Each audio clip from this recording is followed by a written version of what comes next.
because essentially stress is the movement of your mind between your past, present, and future. For example, oh, I have this deadline due tomorrow or next week. Oh, this shouldn't have happened in the past. I'm so regretful. That movement over there is exactly stress. When you actually bring your mind and center it to focus here and now, you eliminate so much of your stress, I promise.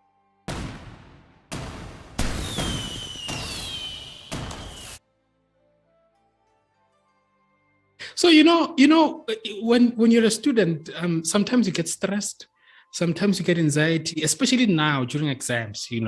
I remember, obviously, I don't know if maybe during your invigilating times, have you noticed this? But I remember this other time I was invigilating, and a student really fainted, like literally. They had a blackout or whatever the situation was and everything. You see some students having panic attacks in the exam and everything like that, and all of those type of things. Exam time, myself, exam times are just stressful times for students. How did you deal with stress and pressure? Okay, so the first thing I'll tell students is to break your work into small chunk bits. So there's a phrase like it goes like this: how do you eat an elephant? One bite at a time. So what students need to do is, when it seems overwhelming, when there's a lot to get done, just break it down into little at a time, digestible pieces, and focus on working on that small piece at one step at a time, and then expand after that. Because if you just look at this overwhelmingly a lot that you need to do, then your brain goes into panic attack, you freeze. So by actually consolidating in that way, you're freeing up some stress over there. Also, when you're doing a task, try and focus on one task at a time. Don't try to multitask. A lot of people think that multitasking is a good thing. You can get more done in a short space of time. Actually, no. Quality over quantity, like in terms of the number of tasks. You need to consolidate it in a way that you give your full attention to one task and then move on to another. But with that being said, don't spend your whole day on one task unless you have an urgent deadline the next day. Because it's like, let me use the analogy of food and a balanced diet. If you look at a balanced diet, you have your carbohydrates, you have your proteins, you have your fats and oils. You're never having like only one food group. Do the same thing with your studies. Have healthy study habits, like how you'd have a healthy diet. Just try and balance everything out in terms of your tasks and do little of everything each day. Yeah, no, that's like I was having a session yesterday with a Kanti Mshungane, who is a chartered accountant and a former lecturer in the School of Accounting. Yeah. So we were talking about preparing for exams, and he was like, actually prepare for exams from the get-go. Students think that you prepare for the exams now. Actually, the preparation should have started a long time ago, when the year starts, and because now you deal on the areas where you see that you're weak, and also that allows you more time, so you're able to do everything piece by piece, unlike taking everything like a gallon, and now it becomes too much pressure on you. Yeah, 100%. So this part, right, the part of spirituality and awareness, because another thing that I always bear in mind, especially when I talk about such things, is that I'm aware that people have different, they subscribe to different, spiritual ideologies and stuff, and that's okay. I think that's really fine. But we all have a sense of spirituality. It's just that we use different ways to tap into it and stuff like that. So now, there are things like meditation. Well, maybe they can be looked from a spiritual angle, or also just from a well-being angle and stuff like that, whatever the case can be. Let's talk about that. Let's talk about this kind of things. We can call them spiritual methodologies or wellness methodologies that we can use and apply them in our studies for our well-being and for our proper mental wellness. Ben, I recently started tapping into the spirituality piece of my life. I am naturally a spiritual person, but more recent than ever, I've been like going more in depth into myself, into spirituality, and getting to understand it a bit more and a bit better, and using it in a way that will work for me. So how I'd identify with spiritual awareness, it's the oneness with oneself. And what I mean by that, you transcend beyond your body, beyond your mind, beyond your intellect, beyond your memory, even beyond your identity, and you become one with your soul. That is spiritual awareness. Now, something I need to tell students and whoever's watching is that you are not your mind. We have thousands of thoughts running through our mind every single day. Some of them you're not even aware of because they happen at the subconscious level. But the soul is the observer. As you're thinking all these thoughts, the soul is just there observing. You need to become one with that observer. How do you do that? You step out of your thoughts. While all the thoughts are running through your head, you just observe the thoughts. Don't give it a name, don't discriminate with it, don't identify with it. Just, observe it. And by doing that, you consciously become more present. You become more aware of yourself and your surroundings. And when you're more present, you're able, if you apply it to your studies now, you're able to focus better because your mind is not racing. Because essentially, stress is the movement of your mind between your past, present, and future. For example, oh, I have this deadline due tomorrow or next week. Oh, this shouldn't have happened in the past. I'm so regretful. That movement over there is exactly stress. When you actually bring your mind and center it to focus here and now, you eliminate so much of your stress. I promise you. I want students to try this and for themselves and see it. And then you're able to focus much, much better. You had a clearer mind. You free up more space in your mind to retain information and to understand your work. Because majority of students have panic attacks in their exams. They forget things. You know why? Because they get stressed out. They let their thoughts and their mind take over them. When you become conscious of your thoughts, and when you become present, it actually makes things much, much better for you in that sense. And meditation and breathing techniques are so important in helping you becoming spiritually one with yourself. I read Jay Shetty's book, Think Like a Monk, which I think for me is one of the best books that I can recommend to anyone, because he addresses more of these things to the details. And I remember after reading his book, I started meditating, and one thing that I enjoyed about meditating was actually minding my mind, like you get to sit down and just keep quiet and listen to the thoughts that comes in and everything. Because I remember when I started out, you'd sit down and you'd meditate and you're not thinking about something, you're thinking about something and stuff like that. But I remember watching this other video of this other monk saying that actually you should be aware of those things you think about, because then you are minding your mind. You're getting to understand, oh, if this thought keeps on coming, why is it keeping on coming? What is it, this thought? What is it that I need to, why is it coming over and over again? And what is it about it and stuff like that? And so let's get into meditation now, because it links perfectly well, because I think for me, meditating is one of the best practices that people can do to quiet their mind as well. Because it's one thing to say that switch your mind outside of all the things that are happening, but now people have social media, they are opening their computer and everything like that. They need to find a method whereby they can actually switch off the other noises and stuff like that. Have you used meditation as a student? How can students use meditation? Just take us into meditation. Okay, so there's a common misunderstanding that meditation means you need to concentrate, you need to focus on something. No, that's not true.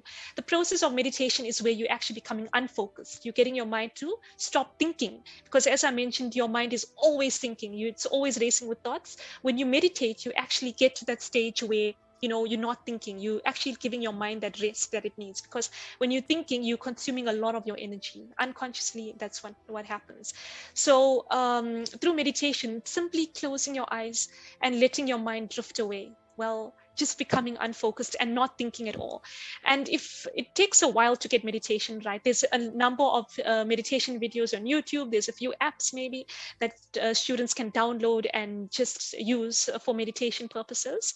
But it takes time. But once people get it right, about 20 minutes of meditation is equivalent to 4 hours of sleep. Because when you're having physical rest, your body is resting, but not your mind, because your subconscious mind is always awake. It's helping with your digestion as you sleep, your heartbeat, your breathing, everything is still happening as you are asleep. So the subconscious mind never sleeps. When you meditate, you actually give your subconscious mind rest. And why that is good is because if you take a pencil, a blunt pencil, and you put a sharpener, and you sharpen it, you'll see what happens to your mind. Become sharper. You're more alert, you're more aware, and you're able to tackle your stresses and your tasks every day with more ease. So meditation is, it's not a lot of effort that people kind of think it is. It's not really. You're literally just closing your eyes and you're letting your mind not think, just becoming at that unfocused platform. That's basically it. So to someone who maybe they want to start this meditation out, what can you like? Because I'm sure people can be like, what do I start? How do I start? How do I even sit? Do I have to close my eyes? Do I have to go to the garden? Like, what can you say to somebody who's like, I want to start meditating? Okay, have a look at some videos on YouTube. And there's also an app called Insider Space.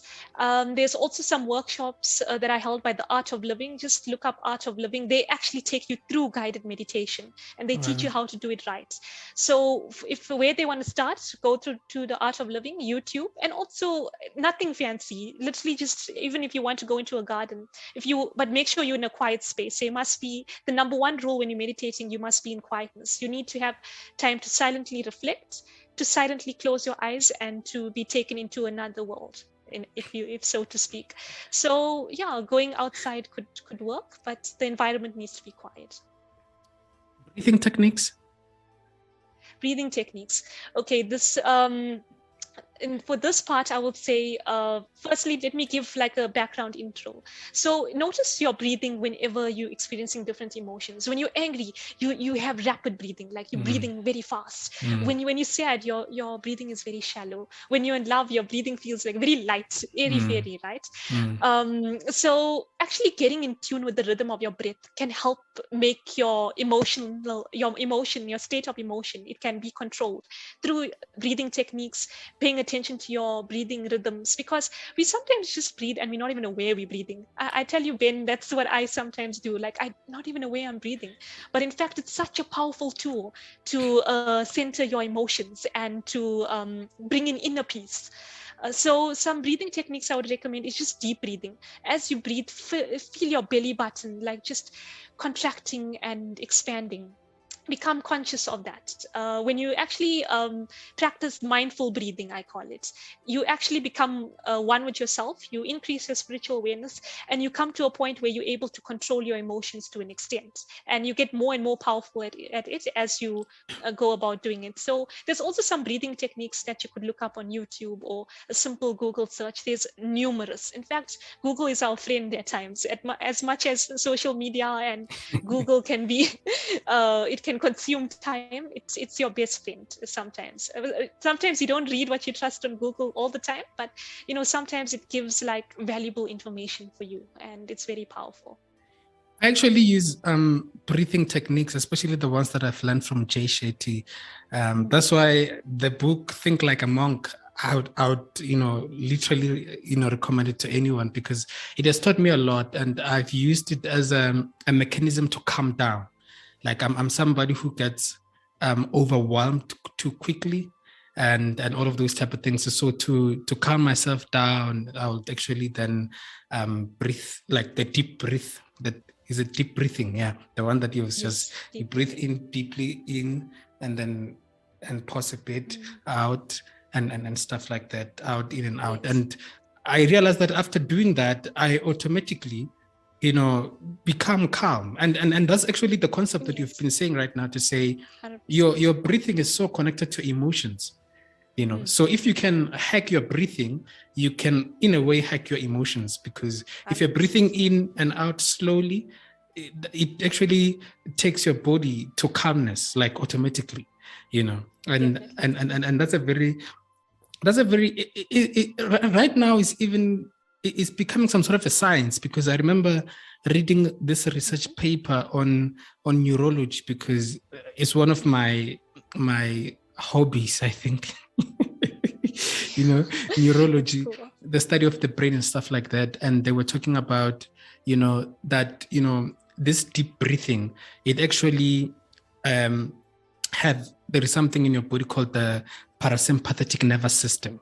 So our nervous system is the one that makes us to react and all of those type of things. So the parasympathetic nervous system is actually the one associated with calmness, and stuff like that. And that's why I think other people recommend showering in cold water, because it actually, lights up the parasympathetic nervous system, and you are in a calm state. Your subconscious mind is just, your brain activity is quite amazing and stuff like that. So yeah, that's like finding inner peace, right? Definitely. Is that how you find your inner peace? So there's multiple ways. So the one I've just mentioned, the breathing and meditation. There's also becoming more aware of your subconscious mind and harnessing its power. How do you do that?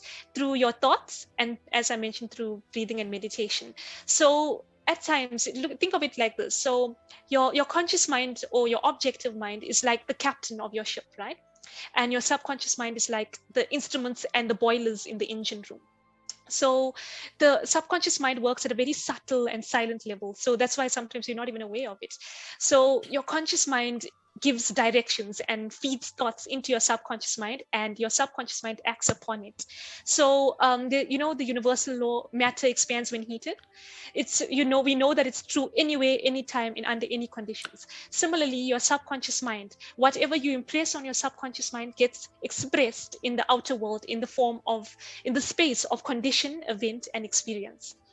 So you need to keep your positive thoughts and positive affirmations going, because that's the tool to inner peace. Once you can tell your mind or fill in those positive thoughts that I am calm, I am at peace, it gets registered in your subconscious mind and you act upon it.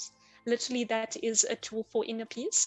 Another one is just, as I mentioned, breathing and meditation, and being in touch with yourself, getting spiritually aware, and yes, and developing methods to become resilient, which I'll touch on soon. Resilience is something that's very important for students.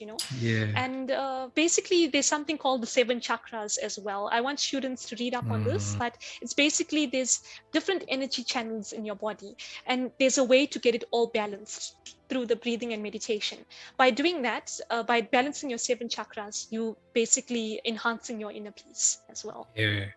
No, that's I've my mind is racing, because I wanted to also go back to something that you spoke about, but now since you're speaking about this as well, the issue of the subconscious mind, and sometimes we overlook these things of affirmations. We think it's just we're just playing and everything like that. But I remember reading, there is a book by Napoleon Hill called How to. What is the book? I forgot the name of the book. What's the name of the book? I forgot the name of the book, and I was just reading it this morning. Why do I forget the name of the book?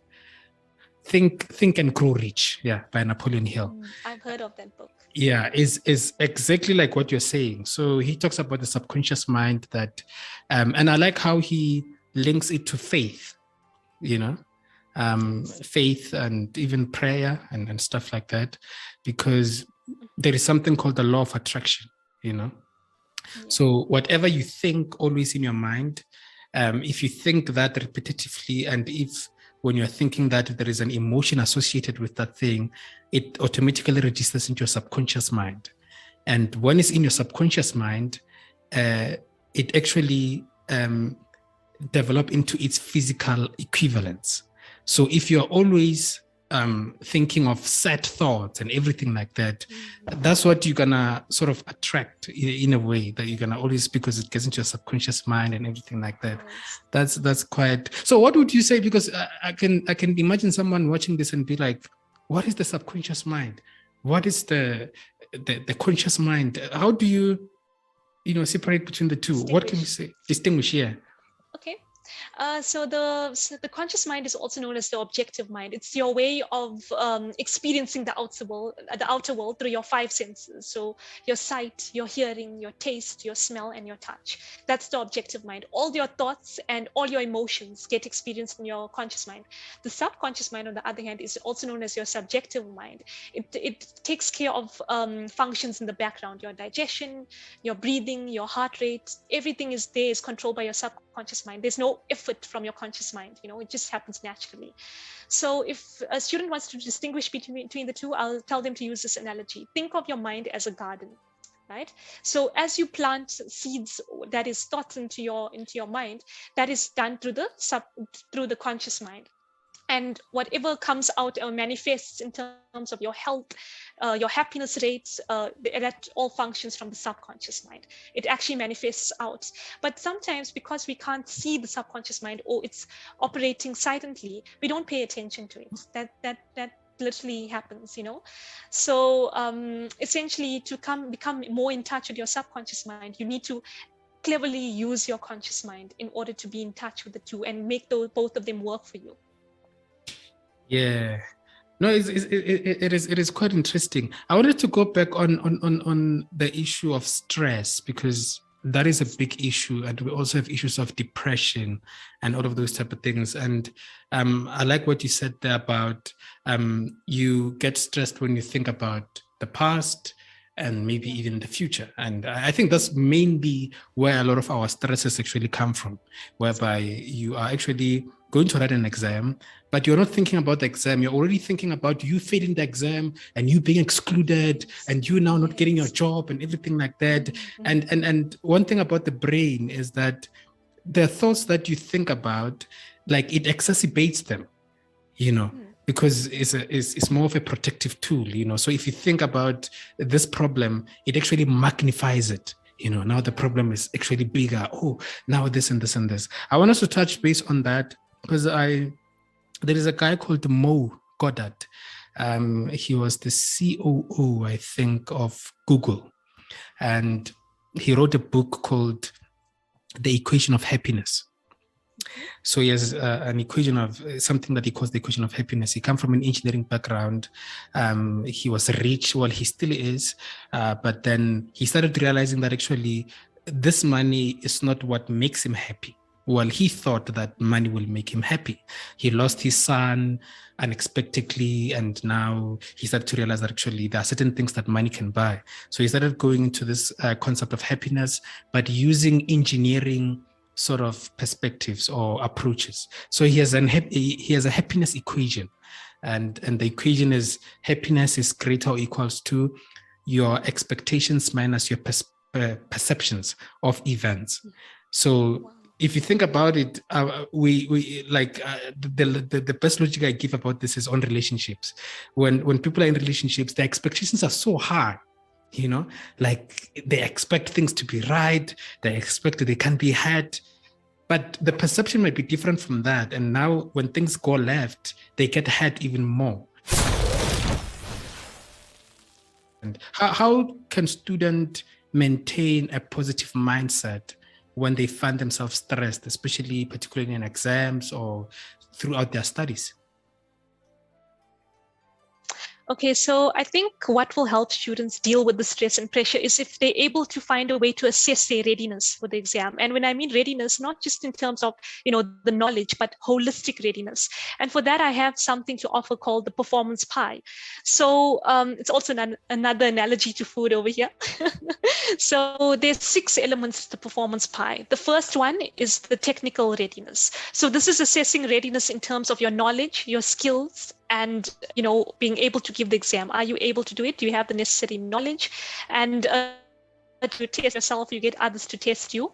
And if you feel you're not ready, you find ways to improve on it. Like brainstorm, what can you do to make sure the skills necessary to take the exam? And by assessing that readiness, you free up a lot of stress, because you're also being aware that whether you're ready or not, on a scale of 1 to 10, how ready you are. And if it's on the low end, how can you improve it? That will help to mitigate a lot of stress. The second piece is the tactical readiness. Like in terms of your strategy, what study methods do you have in place? How good is your time management? Things like that, because strategy is very important before implementation. You You have to carry it out in a way that you retaining your information, you understanding the work. And if something's not working for you, you need to assess on a different study method. There's a lot out there. A lot of people are either visual, they prefer more audio or presentations. You need to find what works for you. The third piece is the physical readiness. So as much as your mind can get tired and bogged down, you need to provide your body with the physical energy, because that will automatically transmit into your mind.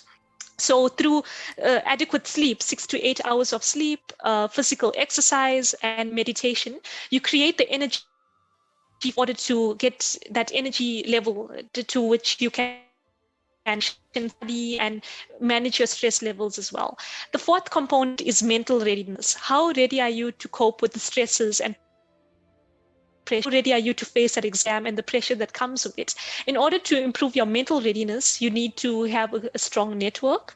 You need to also have positive affirmations. Also, practice self-care, so make sure you're taking care of yourself, you're taking care of your needs, you feeding yourself well, you having enough sleep, and you basically just take care of yourself in a holistic way to improve your mental readiness.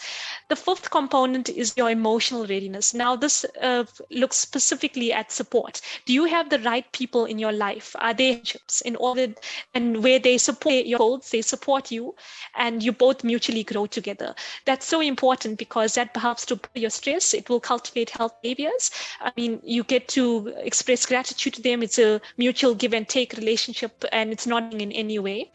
That's so important. It's a very important aspect because when you have the right support, you're able to deliver to the best that you can. The last piece of the pie is contextual. This has to do with your environment. Students may feel, the environment is not really important. It's a simple thing, but it's actually very important. You need to make sure you're in a quiet space with a lot of light, a lot of fresh air. You can even put up motivational quotes or something that resonates with you on a spiritual level, like in your workspace. Because if your place is cluttered, if your workspace is cluttered, it subconsciously creates stress in your mind. You need to have a clean and tidy workspace in order to function at your best. And that's essentially the 6 pieces of the performance pie.